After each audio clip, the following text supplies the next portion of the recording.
осы яссауилік ағымының үш мектебі біздің Қазақстан жерінде жақсы сіңісіп кеткен. Оның біріншісі ишандық мектеп. Барлығымыз білетін, мысалы Шұбарқұдықтағы Досжан Ишан Хазірет мешіті бар бұрынғы. Енді Хазірет бұл парсы тілінен әулие деген мағынаны білдіреді, ал Ишан деген бұл ғылымдағы, теология ғылымындағы бір ранг, атақ. Оған адамдар қалай келді, қалай жетті, ол несімен ерекшеленді деген сияқты қысқаша түсінік беріп кетейік. Қазақтар жалпы балдарын жылына 3 ай ғана оқытатын болған, маусымнан тамызға дейінгі уақытта. Арнайлап молдаларды алдырып ауылға, оған бөлек үй тігіп, ол үйі бір жағынан мектебі, бір жағынан жаңағы өзінің жатып тұратын баспанасы. Соның ішінде 3 ай бойына ауылдың балдарын хат танытып, исламның негізгі діңгектерін түсіндіре бастайды. 3 ай біткеннен кейін келіскен пұлын, малын жинап, жаңағы молда сапарға шығады. Сапарға шыққанда кейін қарай жаңағы өзінің медресесіне қарай кетеді. Бірақ ауылдың үлкендеріне, ақсақалдарына айтып кетеді: жаз бойына осынша баланы оқыттым.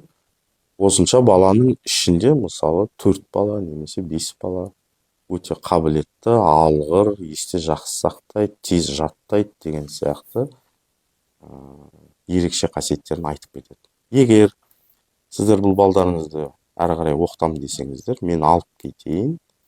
Менің білім багажым, мысалы, 1 жыл толық дәріс оқитын болсам, мен 1 жылдың ішінде сарқылып қалам, беретін болмай қалам.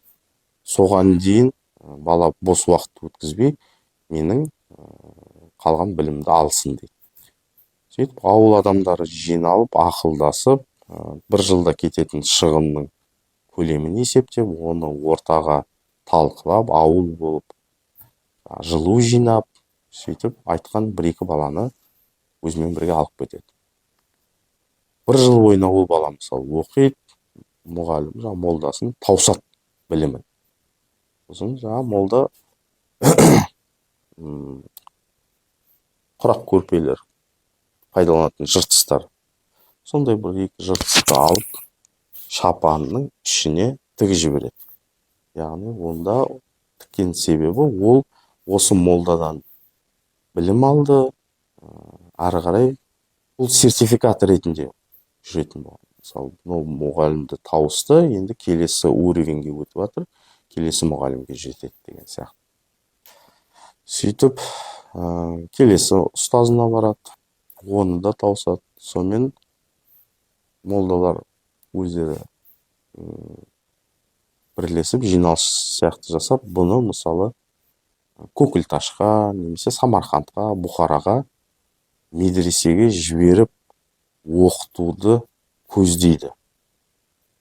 Ол үлкен медреселерде 12 жылдан 16 жыл, немесе 18 жыл аралығында оқитын болған.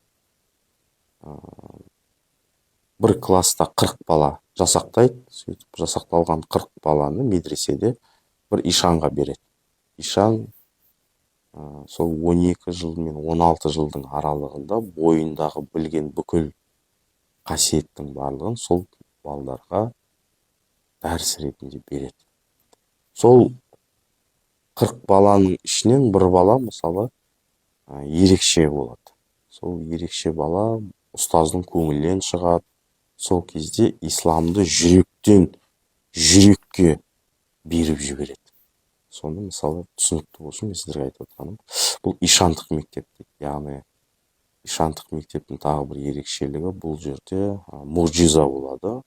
Мұғжиза өзі 3 түрлі болатын болса, пайғамбарларға тән мұғжиза, жаңағыдай әулиелерге тән мұғжиза, осындай ғалымдарға тән мұғжиза. Яғни бұл мұғжизаның жоқ жерден мысалы бұлтты алып келіп, жаңбыр жауғызып, мысалы желді көтеріп жіберіп, суды жоғарыға қарай бұру деген сияқты осындай бір ерекше құбылыстарға ие болады.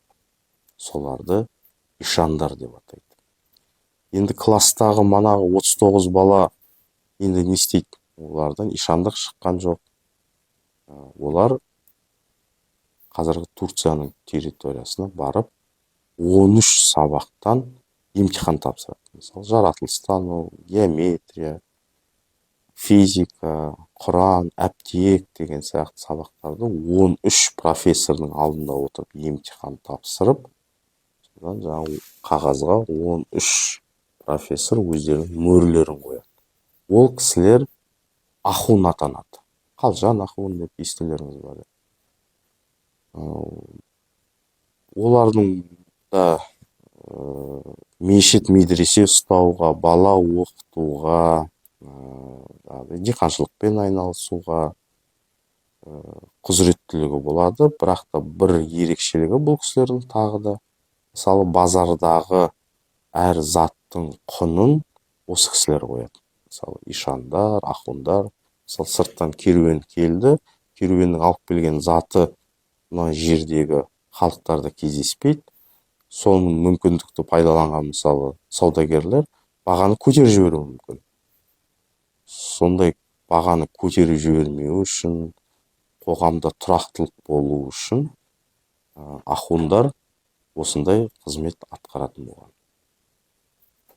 Үшінші кезегі бұл молдалардың рөлі, яғни кешегі татар башқұрт молдалардың келгенге дейін қазақ қоғамындағы молдалардың рөлі мүлде басқаша болады.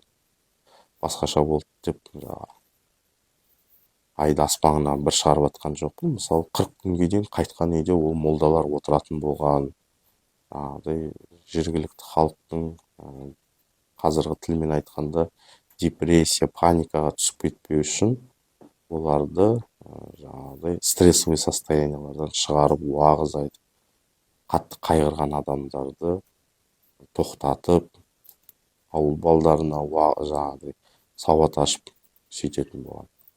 Кейіннен татар башқұрт молдаларының келуіменен қазақ қоғамында екі үлкен классқа бөлінеді, жарылады. Молданың айтқанын істеме, істегенін істе деген сияқты.